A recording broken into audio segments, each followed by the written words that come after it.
Time to get you updated on our ag trade. I'm Marlin, Bohling, your tour guide to the ag commodities. Let's look at the grain trade first, and our quotes are provided by Bar Chart. Weakness in the corn market today. July down 7.5 cents. We're at 7.61 3/4. New crop December corn now trading a penny and a quarter lower at 7.20 1/4. July soybeans so far we are trading 10 1/4 higher at 17.17 3/4. And November new crop now 4 1/4 cents higher on the day. In the wheat market in Chicago, you have July currently 22 1/4 lower as the bottom is falling out. 10.48 3/4 is now our last trade in Chicago. Had a high last night of 10.72 3/4. Now we're within about 2 cents of our low of the day. In Kansas City, you have July trading 19 1/4 lower at 11.42 1/2. That's within a couple of pennies of its low of the day there. About 19 cents off of its overnight high. In Minneapolis, you have that July contract 8 3/4 lower. We're at 12.13 per bushel. That would be about 8 cents off of its overnight high. And in the cotton trade, we currently have July now 109 points lower at 144.57, and December down 171 at 121.10 per pound. Well, I want to head to the Mid-Atlantic region where we have Ben Hushon of the Mill in Whitehall, Maryland, standing by to give us an update on what's going on with crop conditions this past week. It sounds like it's been a little bit on the soggy side. Ben, what's up this week? Good morning, Marlin.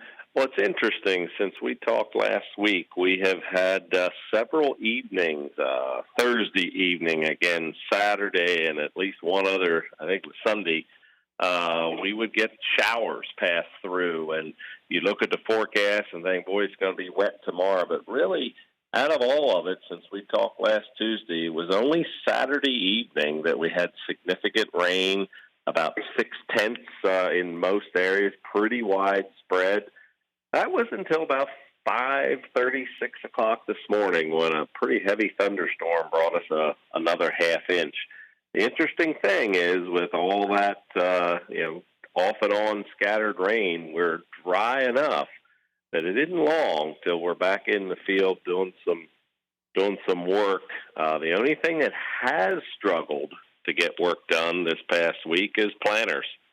There's a little bit of corn, a little bit of beans left to go, and planters have been pretty much sitting still because it's just a little too wet for them.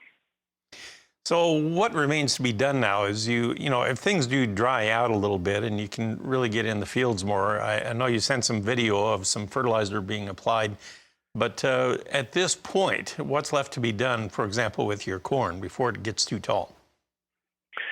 So pretty much scouting fields, looking for problems, looking for weed escapes where, for whatever reason, weed control, didn't properly work, or perennial weeds that are going to escape.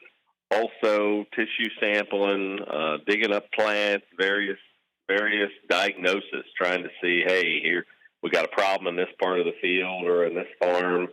Figuring out what can be done because corn's still small enough. We've got a little bit that's reached that 3 foot, but still plenty of machinery that can get over top of that.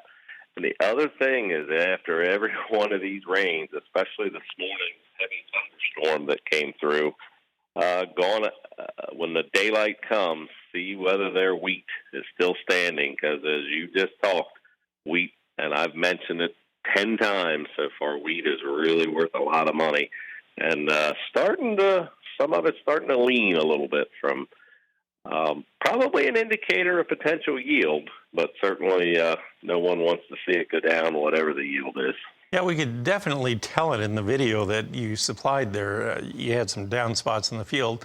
Usually that indicates some of the richer parts of the field there where maybe it's just, like you say, maybe the head is too heavy to maintain that standability out there, but it could be a concern if it doesn't stand up. One has to wonder if that'll start sprouting in the head or anything like that. You haven't seen that yet, have you? We have not, but it's early. Came down a little bit on the northern part of the eastern shore of Maryland. We're seeing wheat pretty much brown top to bottom. Barley harvest has begun. But up where I generally work, Whitehall, Maryland area, we're wheat has clearly started to change in color But no, we're nowhere near yet worried about sprouting. But 2 weeks from now, that could be a different story if Tim Ross doesn't send us some sunshine. Okay, we'll see what we can do. Thank you, Ben. I appreciate that very much. Ben Hushon of the Mill in Whitehall, Maryland. We'll come back in a moment. I'll run down our latest livestock prices after this.